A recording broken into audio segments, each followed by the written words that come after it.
Hi everybody, let's take a look at the wonderful new styles that have emerged in the latest build of Manifold. And there's a huge amount of material here to unpack, so let's do this quickly. We're looking at Manifold Release 9, and what we have here is a typical display that shows Mexico made up of areas, and it's been thematically formatted. Let's go into the style dialog, and the first thing we're going to do is we're going to show how to draw a little inner border area on the areas. We can choose the symbology here between a list presentation that shows the various items, or this bit here, which just shows samples. I'm going to choose more to launch the symbol dialog. And in the symbol dialog, what I want to do is I want to do an inner border. And to show what it looks like, let's actually fill in the background color by using the color picker. So that's the background color now matches what's used by the map. And I'm going to do apply an inner border layer here. And to do that inner border, what I'm going to do is I'm going to choose this pattern right there. As you can see, there's a variety of tabs here. This is the main symbol, which chooses what the symbol itself is going to look like. And this chooses whether there's a border or not. For example, the border could be a thicker border, like there's 5. There's 1, which is the default. This is the potential inner border, and the depth of this inner border, how far in it goes into the area, is set by this factor right here, the inner-outer offset. So if I change that offset to 5 or 6 or 8, it gets bigger. Let's set that to, let's make it 6. And the inner layout, I want this pattern. I don't want to use just nothing or that or that. I just want to use this one right here. And I want these lines to be a little bit closer together, so I'm going to make it about a 50% spacing, which makes them tighter, closer together. And the stroke I want thinner, so I'm going to make that 0.4. So that makes the lines a bit thinner. And I can choose what I want for the background or not. For example, I can make it transparent, which will let the background show through. Or I can just leave it the default, which will use whatever is the default fill color for the area. And I want to use black for these there. And let's make it a more complex fill. Let's use that. Let's use the mesh. So when I click, and this thing right here, the inner border, that just sets whether there's a line here on the inside of the border or not. I don't want to use that. I'll go without the inner border. And I don't want an outer border either. No need to use that. I'll just use the inner inset. Click OK, and it draws these things like that on the inside. It's very fast. The rendering's been optimized, so you can draw quite a bit of areas. And although it is slightly computationally intensive, like most things in Manifold, it's parallel and it's very, very quick. Great. So now we've learned how to do that and got a basic overview. Let's draw a few points. Let's use the drawing here, which is empty, and we're going to draw points as bitmaps. And let's start by adding a few points first. Create point. So we'll create the point here and I'll add record. So now I've created 4 points in default formatting. Let's put images on those. Let's use images, and to do that we'll go back here to the style panel, and here I will use I can use either symbology or the total style. Let's use total style. That gives me a bunch of choices, and way at the bottom here is a more button, which you can't see in the video. And in the more button, let's again set the background color correctly. Let's make that a little bit bigger, the point. Let's make it a 48 point. And here we have the choice of symbology. We can use glyphs, which are all the usual glyphs here. For example, choose these glyphs that are pre-built into Manifold. We can use brands. We can use a font, or we can use here images. And Manifold can use whatever we want for images. Let's use the beads collection here. And the way you bring in an image, you can either click it and it'll bring that image in, so we can import that. Or if you like, you can go here to image, and let's Control A to pick all these. Click import, and it brings them all in. And for the time being, this is just a temporary thing. It's a matter of choice. We can choose which one we want. Let's choose, let's choose a bright green. Click OK, and we've just made points. All these points can now be individually customized. They can be formatted. They can be scaled. For example, we can make those 32-bit points if we like. Let's use the symbology here and choose a thematic format based on the MFD ID field. And I'll go in and I'll individually set each one of these. The dialogues are opening off screen so you can't see them all. This is a refinement. We really need to make it so that once you load a bunch of images here as for the picker, they're all available at least throughout the session. And instead of having to do this kind of stuff manually.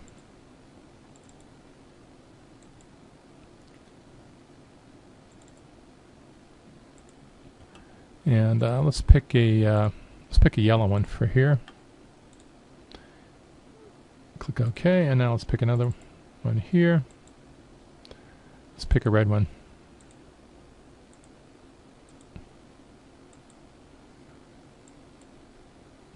There. Now we can also set the thematic format for size as well. So let's make that also based on the MFD ID field. There's no particular reason for doing that other than that it's a field that's available. And let's make that 24 points. Let's make this one an itty-bitty 18 points. Update style. Now you can see they're all varied in accordance with style.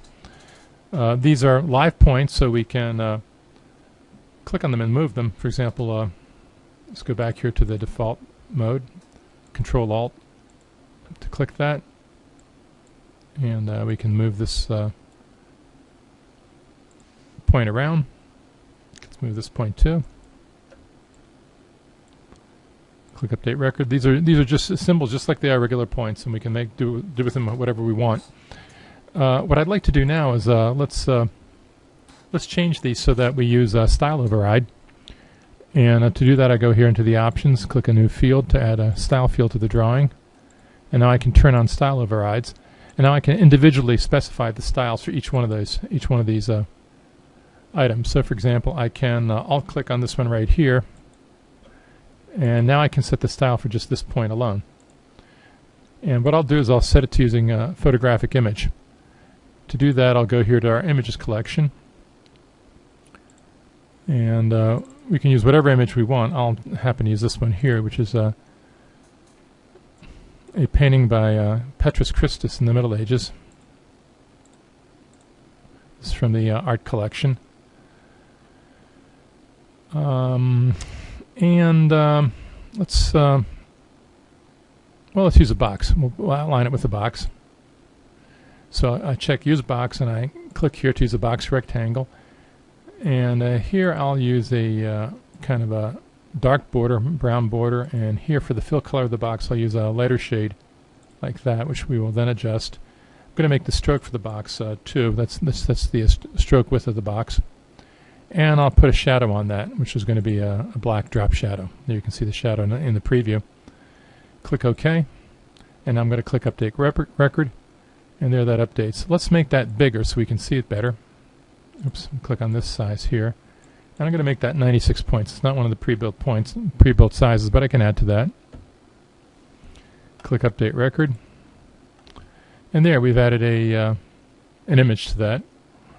If I like, I can use the color picker to make the background color and the border of this a little bit more consonant with what's in the image. So let's click Style again. Let's change that. Click on More. And here I want to go into the box.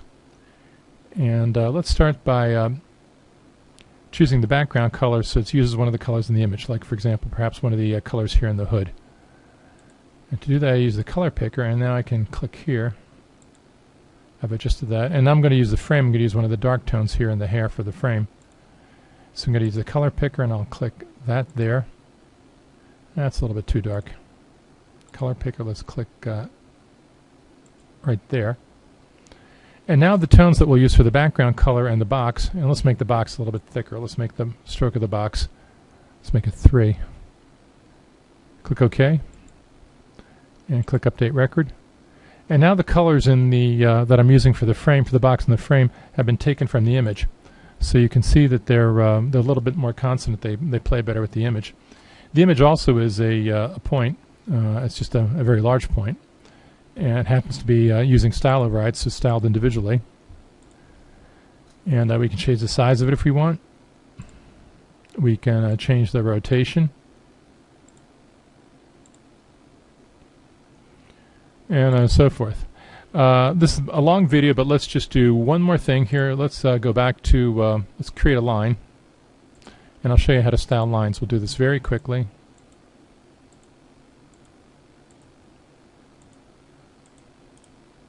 Save changes. Okay, so there we've created a line. Let's go back here to the style dialog. And let's make that line a little bit bigger so we can see it. And how should we change this? Let me count the ways. Let's show you how to do dashes and dots. First, again, we'll do the color picker. And I'm going to make that a white line. And let's make it 4 points. Now let's make it 3 points. And here are the dashes. This gives the dash and then the space, and so we can have multiple patterns. So we were saying use 5 points for a dash and then 5 points for the space. And here let's make a halo, which is black. And we'll make the halo with the padding of 8. So it'll be a nice fat halo. And that'll give us a chance to demonstrate how this line is going to look. And what dash caps look, that's the flat cap, that's a round cap. Notice that everything is now rounded. That's a square cap. Notice that it now extends beyond the end of the line. That's a triangle cap, which is pretty weird, but sometimes it's used. Let's make it a flat cap. And if we click OK, we see that we've created the line like that. Let's now add a border to it using the inner or the outer. And that's now, in this case, it's called left or right.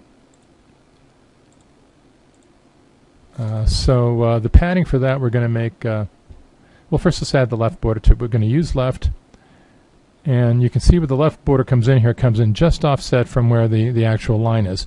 So what we want to do is we want to make the offset a little bit bigger. Let's make it about 13. No, it's a little bit too big. Let's make it 10. Good, good. And now let's make that thicker. Let's make that 6.